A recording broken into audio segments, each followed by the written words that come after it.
Hey guys, Big Red 310s here again with his Ring of Honor Best in the World preview.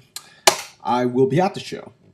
One of my regrets from my surprise appearance at Final Battle was I didn't get to meet any of my subscribers. I met one. That was it. I didn't really get to meet anybody because no one knew I was going to be there. It's kind of like TNA, you know. As a surprise appearance, I'll put Matt Hardy on pay-per-view, but no one bought the pay-per-view, so no one saw it.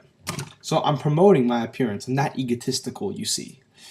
I will be there. I will be sitting with Honor Hammer, Trademark, Sanders, and someone that you all don't know and you all don't need to know. But yeah, we're gonna sit together, and like I said, I'm not egotistical. Ask the one subscriber that I met, a Fairfaxian at Final Battle. Really, just come talk. I want you to come talk. Hence, the first 1 minute of this video has been spent promoting my own appearance. But yeah, I'll talk, whatever. I know I probably sound like an egomaniac right now. I don't care. Whatever. I'll come talk. No big deal. Not shy. No big deal. I say no big deal a lot. Alright, now we get to move on to this show. Like I said, I will be at this show. I'm looking forward to it in a different way than I was looking forward to Final Battle. I was looking forward to Final Battle because that was my first Ring of Honor show. I just wanted to be there and feel like, wow, what's the experience like? What's it like to attend a Ring of Honor show live? I can't wait. And I went to Final Battle, and I was just like, the first match, Colt and O'Reilly versus the All Night Express, I was just blown away. Like, ask Honor Hammer. I thought that match I thought that match was incredible. I thought that match was like a classic. I was like, oh my god, this match is amazing. And then after the show, I'm on YouTube, and I see ratings like 3.5, 3 1/4, and I'm like, what? No, these guys are wrong. And then I saw the DVD, and I was like, no, they're actually right. But yeah, the experience is just like nothing else. Now, I haven't heard a lot of people talk about it in this way.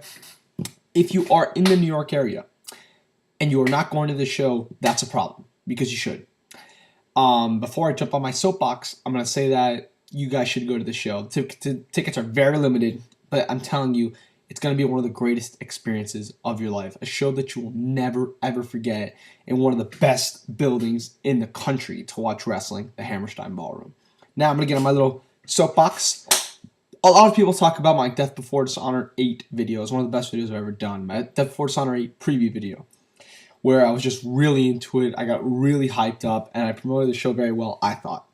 So I'm going to try to convey that passion in this video, but it's going to be very hard. It's very hard for me to do it like that. That Death Before Dishonor 8 video, I mean, no offense to this show, I was more pumped for Death Before Dishonor 8 than I am for this show, and I'm going to this show. But that's nothing against this show, because I'm still extremely excited for this show. But I think I can convey that sort of emotion if given a chance. So let's begin, shall we? Alright, this card is going to be better than any card you've ever seen in professional wrestling all year, most likely. From Ring of Honor, maybe. From WWE, for sure. From TNA, for sure. I'll even say from Chikara, well, besides King of Trios Night 3, for sure.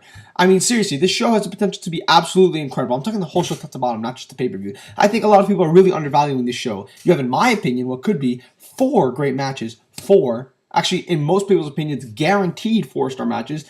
2 of which, for sure, I think guaranteed off the top are going to be 4 great matches. And the undercard, and I'll admit, the undercard isn't that spicy, if you know what I mean. And I went to Final Battle. I'll admit that undercard for Final Battle, kind of weak. The undercard for Bennett Mayhem 4, kind of weak. But this undercard is different from both those undercards. This undercard has so much more storyline backing behind it, that more emotion is conveyed, and there's several different instances for each match on this undercard. For instance, we go to Colt Cabana versus Tommaso Ciampa. You see, this match, Colt Cabana is getting a lot of heat lately on everything I've seen. A lot of people are realizing that this guy really is a really good wrestler and one of the best guys as far as a technical wrestling aspect in all of indie wrestling, in my opinion. He and Ciampa, in my opinion, can have a decent match, maybe even a good match. I like Ciampa. Ciampa's had good performance in Ring of Honor so far. He's had good matches with Homicide, which is not easy to do. A good match with Adam Cole, which I'll admit is very easy to do, but still, it happened.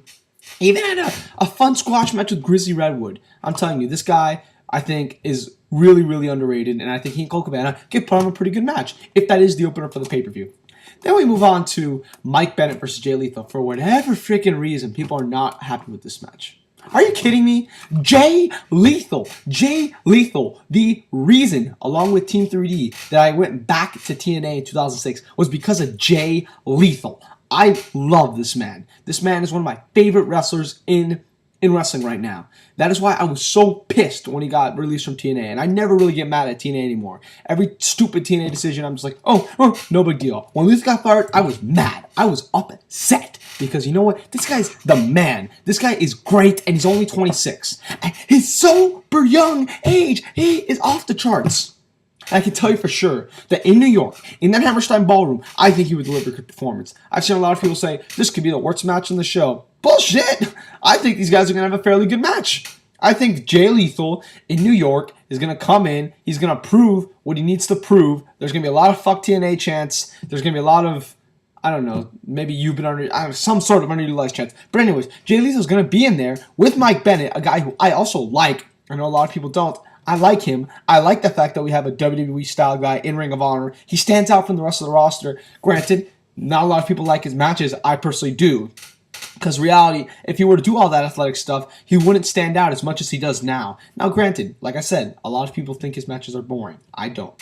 So therefore, to me, he stands out and still puts on fun matches. So it's alright. I like the way his style intermixes with other Ring of Honor talent. And I feel him and Lethal can have a pretty good match. I'm not going to lie. I wouldn't be surprised if this match turns out to be very good.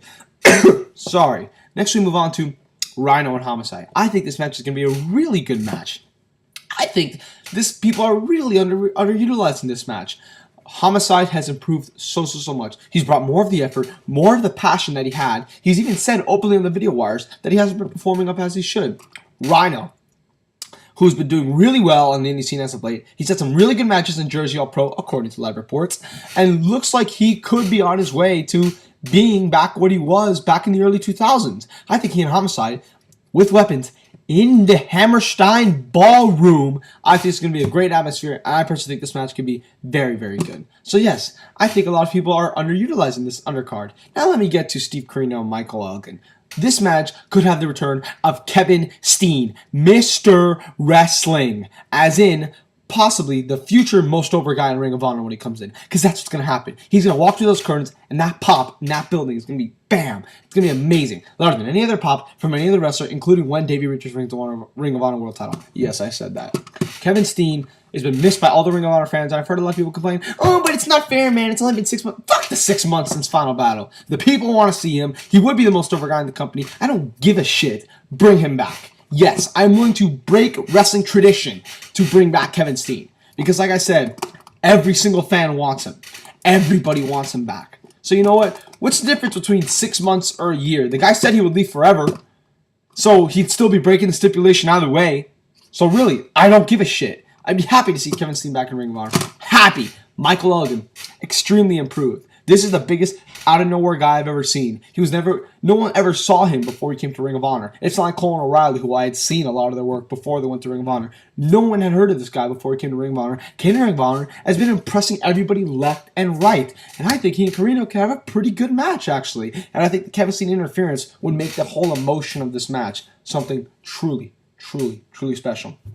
Now we get on to greatness. There's 4 times of them. Greatness once, twice, 3 times, 4 times. Possibly amazingness with 2 of them. Let me talk about Generation Me versus Colt and O'Reilly. I will be in attendance for this match, and I am stoked. Because my one gripe with this show was, where's the outside talent? This is the best in the world. How can you say it's the best in the world when it's wrestlers from the same company? They brought Jay Lethal, they brought Rhino, and now they brought Generation Me.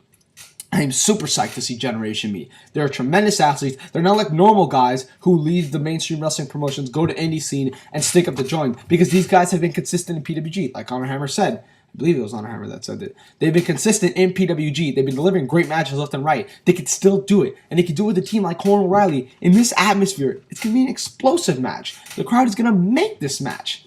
And you know what? These guys need to do on a great match. I'm pretty sure Ring of Honor told them, you guys are going to be the DVD incentive match here. We need you guys to go all out. And I think they can do that. I think both teams are talented enough. And I think this match is going to be an awesome match. I think this match has possibility to be the second best match on the show. Now, it probably won't, but I think it has the possibility to do that. Now we move on to Daniels El Generico. This match is also going to be an awesome match. El Generico is the man. And if he and Daniels are both given time and they both go out there and they both perform their hearts out in what could be Daniels' possibly last show in Ring of Honor, I don't think it will. I mean, I'm pretty sure he'll be back for the Charlotte show. I haven't checked the schedule, of course, me not being prepared, and that's why I'm doing it right now on camera. But hey, either way, Christopher Daniels is going to deliver. This will be his last match as the TV champion. I fully believe that. And I fully believe he will do whatever it takes, nonstop, to for sure go out there and prove why he is the man. And I admit, I was one of the guys that said it was overrated. I was wrong. I'll admit it. I don't like admitting I'm wrong. Well, there, I did. And I think this match is going to be great. Then we move on to the 14 tag team match. This match is going to be an explosive match. An explosive match. Now, I'll admit, more than anybody, that if they go in there and they decide, let's book it like Tag Wars, this match is going to stink up the joint. And I agree, it could, because I did like that Tag Wars match. I thought it wasn't booked well, and I think that if you put it in front of a New York crowd, it wouldn't work at all. However, if these guys go out there and try to perform and try to be amazing and try to deliver as best as they can in every single aspect, I think this match really, really, really could be something special. And I think all 4 teams are going to prove why they could be the 4 best teams in the world right now. The Wrestling's Greatest Tag Team, Kings of Wrestling, Briscoe's All Night Express. I, more than anyone, think there is a pretty good chance, actually, that the All Night Express could win the titles. I'm like 45-50% sure that it's going to happen. I just think with this crowd in this environment, I do think Ring of Honor wants to continue with the All Night Express Briscoe's feud. I do think they want to build to a ladder war, and I don't think you can have a ladder war without the titles on the line. Now, they could put the titles to the Briscoes, but I don't know. We'll see. I wouldn't be shocked if the All Night Express wins this match, or if the Briscoes win this match. Kings of Wrestling, yeah, I would be. But either way, this match is going to be amazing. It's elimination. We're guaranteed a long match. It's going to be something really special. Then we'll go to Davey, Richards, Eddie Edwards. This could possibly be the match of the year. This could possibly be the best match in Ring of Honor history, like Nightmare Bella once said. These guys are going to go all out, and they're going to perform. They're going to perform out of their freaking minds. These 2 guys could be the 2 best wrestlers in the company right now. And I think that they can go out there and have a classic. It will be long. There will be a lot of emotion. And Davey will win the Ring of Honor World title.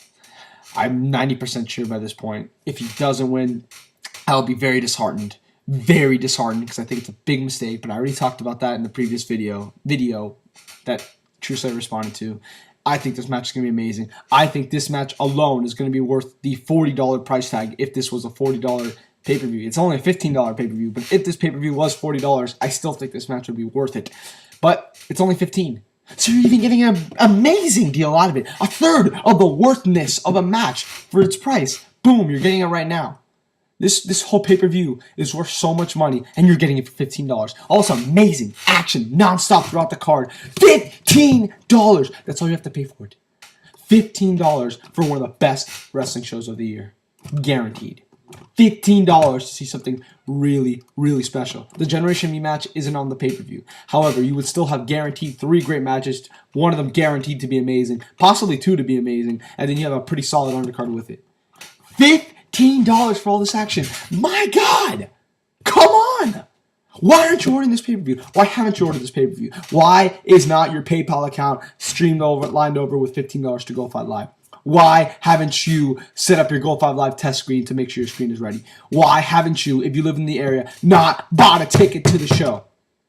This is going to be one of the best shows of the year, ladies and gentlemen. By the way, Christopher Daniels is not scheduled for the Richmond and Charlotte show so far, which means this could be his last night in Ring of Honor. So yeah, $15. $15! Go buy the show. If you haven't already, how can you call yourself a wrestling fan?